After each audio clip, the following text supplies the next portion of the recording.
Batting in the third position, the right fielder, number 44, Darryl Strawberry.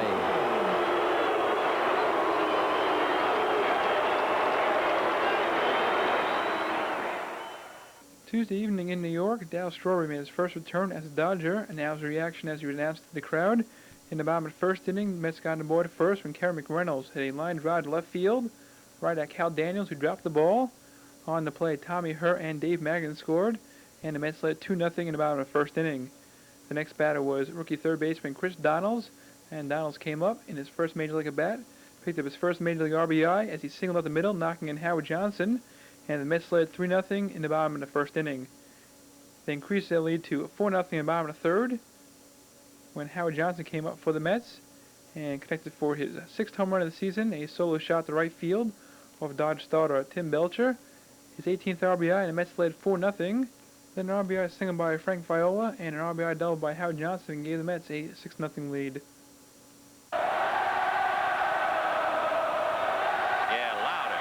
But Strawberry got the last laugh in the top of the sixth inning as he came up and belted a two-run homer to left center field off Mets starter Frank Viola.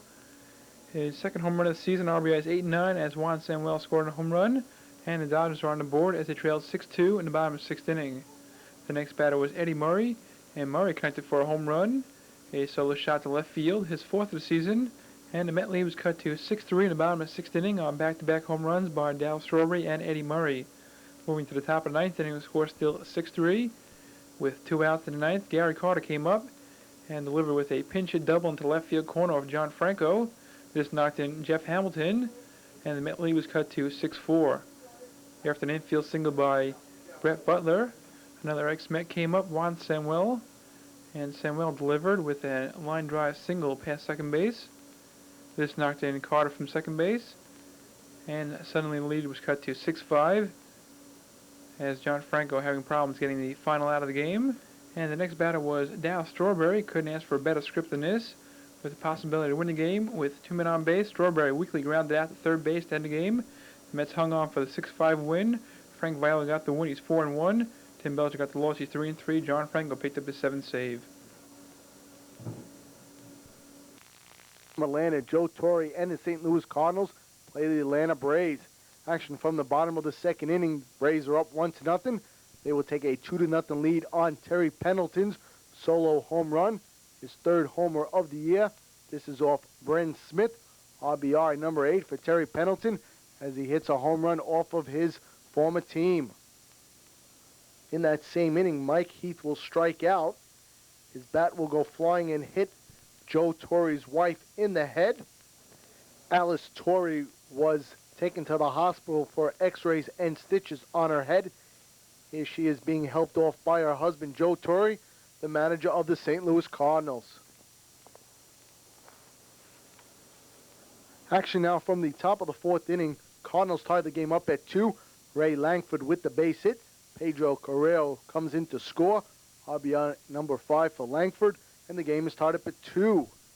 Bottom of the fourth inning, Rafael Belliard with the hit by Felix Jose. Sid Bream and Terry Pendleton score.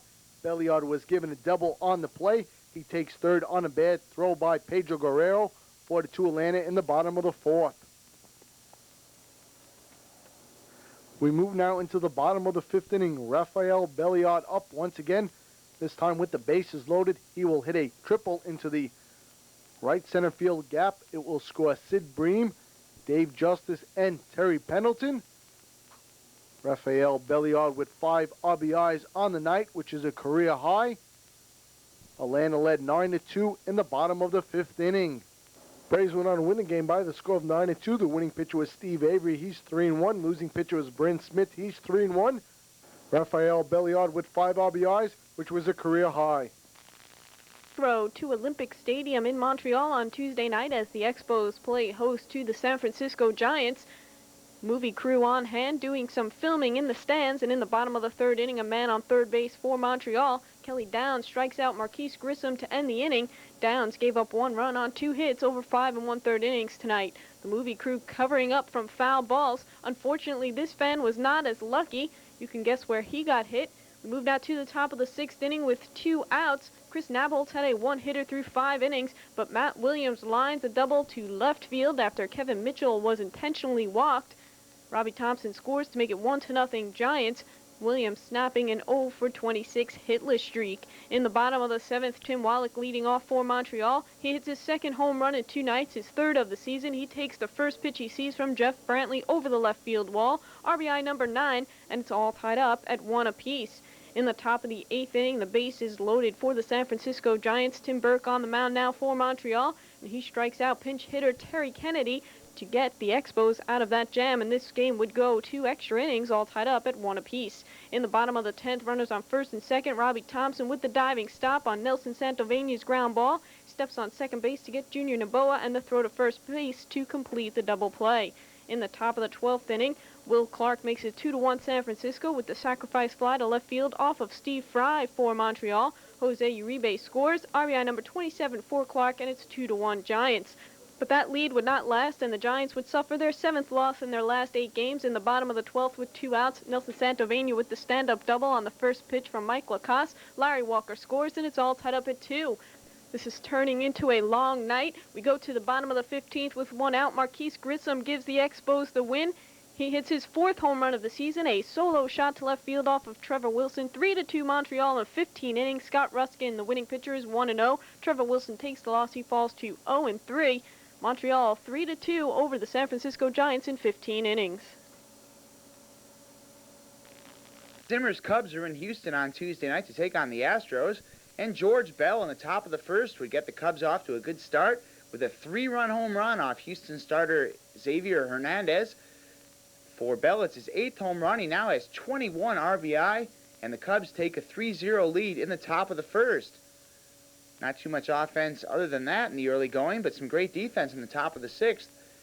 As Bell at the plate, but this time he is robbed, and a great stop by Ken Caminiti, the Astros' 3rd baseman. Meanwhile, the story for the Cubs would be Bob Scanlon. A look at his parents as they would see their son pitch in his Major League debut, and Scanlon would shut out the Astros in his first 6 innings of work. Here he gets Luis Gonzalez to ground out in the bottom of the 6th. In all, Scanlon worked 7 innings, allowing just 5 hits and 1 run, that run unearned. And then in the top of the 8th, after the Astros had scored a run on a sac fly, that following a Sean Dunston error, this is a double by Ryan Sandberg, and it would score Jerome Walton and the Cubs with a seemingly safe 4-1 lead. But that would go up in smoke almost in the 9th inning after 1 run would score to make it 4-2. Steve Finley with a single, and it would be Casey Candell on the collision at the plate with Damon Berryhill. The ball pops loose, Candell scores, and suddenly it's a 4-3 game. Then the former Astro Dave Smith on the mound, and the bases are loaded with 2 men out, but Smith would retire Ken Caminiti on a ground out to 2nd base to end this one, and the Cubs win 4-3 as Smith notches his 7th save, and Scanlon wins his Major League debut. Tuesday night in California, Stump Merrill's New York Yankees in town to take on Dave Winfield's California Angels. In the 1st inning, Dave Winfield hits this Andy Hawkins pitch into the left field stands. For Winfield, it's home run number 4 and his first home run against the New York Yankees. He is now homered against every major league team. That gave California a 1-0 lead. In the bottom of the 3rd, California now leading 2-0. Gary Gaetti goes deep. This scores Winfield and Parker, giving California a 5-0 lead. In the top of the 5th inning, Yankees now trailing 6-1. Roberto Kelly goes deep on Chuck Finley. For Kelly, it's a 3-run homer. It scores Mullins and Leyritz and cuts the deficit to 6-4. Stump Merrill approves. In the top of the 7th with 2 outs and Bob Guerin batting, Luis Poloni will track this ball down in the gap and make a fine backhand catch, preserving California's 6-4 lead. In the top of the 9th, the score now 7-4 California. Brian Harvey comes on. He strikes out the side. He gets Mel Hall swinging here to preserve Chuck Winley's 5th win of the year against 1 defeat. Hawkins drops to 0-2. Brian Harvey, his 7th save of the year. Baltimore Orioles, and at the top of the 1st inning, Moore picked up his first strikeout of the game and struck out Joe Orsak swinging. In the bottom of the 1st inning, Oakland picked up 4 runs. First, Jose Canseco hit a ground ball off of the glove of Cal Ripken Jr. On the play, both Ricky Henderson and Dave Henderson scored, and the A's led 2-0. This was ruled a single and an error on Ripken. Then with Canseco on first base, the next batter was Harold Baines, And Baines connected for a 2-run homer to left field off Baltimore starter Ben McDonald. This was Baines' second home run of the season, RBIs 15 and 16. And the A's led 4-0 after 1 inning of play. Then in the bottom of the fourth inning, with the A's leading 6-1, they increased the lead to 9-1 with one swing of the bat. Harold Baines with his second home run of the game, a 3-run shot to left field. RBIs 18, 19, and 20 as Ricky Henderson and Jose Canseco scored a home run, and the A's led 9-1 in the bottom of the fourth. Then on top of the fifth inning, Baltimore got back a run when Cal Ripken Jr. connected for a solo home run to center field that hit off the glove of Dave Henderson, then hit the top of the wall and went out, and Oakland's lead was cut to 9-2 on Ripken's 7th home run and 23rd RBI of the year. Then the bottom of the 6th inning was scored 10-3 Oakland. Harold Baines did it once again with his third home run of the game, a solo shot to center field off Jeff Robinson, his 7th RBI of the game, his 4th home run and 21st RBI of the season, and the A's led 11-3 in the bottom of the 6th inning.